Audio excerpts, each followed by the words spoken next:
أعوذ بالله من الشيطان الرجيم.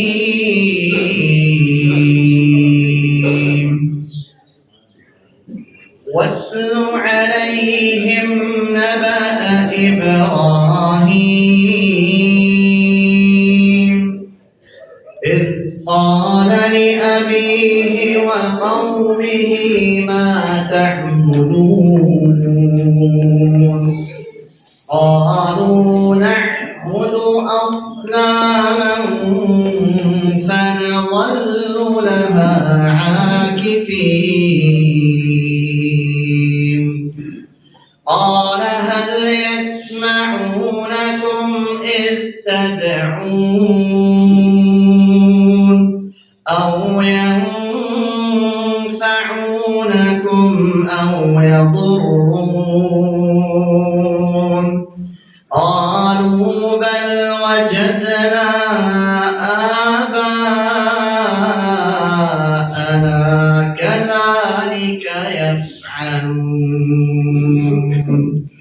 قال أفرأيتم ما كنتم تعبدون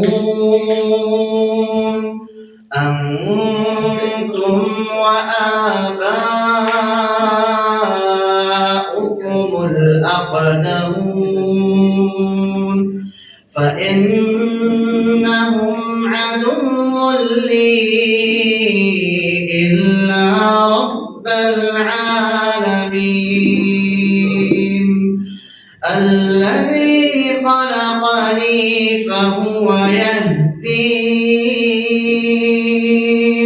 والذي هو يطعمني ويسقين وإذا مرضت فهو يشفين والذي يميتني ثم يحيين والذي أطمع أن يغفر لي خطيئتي يوم الدين رب هب لي حكما وألحقني بالصالحين واجعل لي لسان صدق في الآخرين واجعلني من ورثة جنة النعيم واغفر لأبي إنه كان من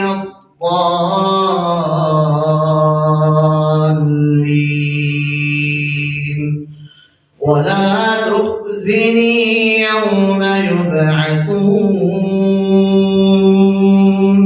يوم لا ينفع مال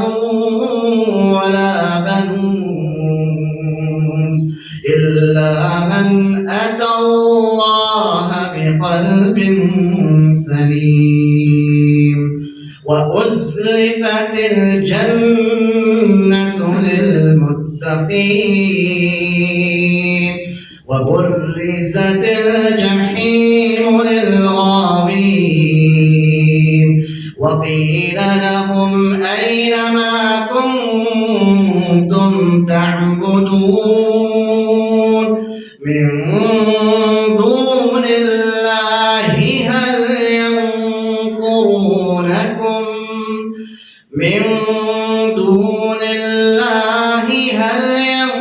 ينصرونكم أو ينتصرون فكبكبوا فيها هم والغاوون وجنود إبليس أجمعون قالوا وهم فيها يختصمون تالله إن كنا لفي ضلال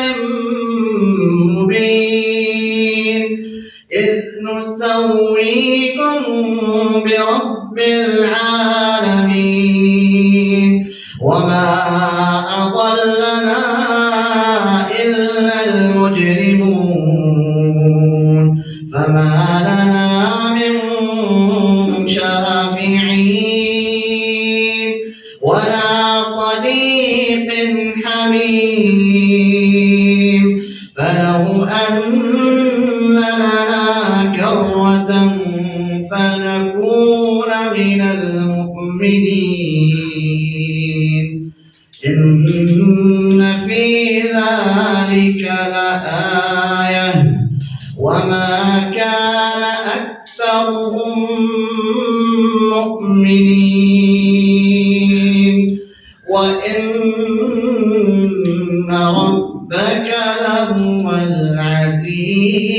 الرحيم. صدق الله العظيم.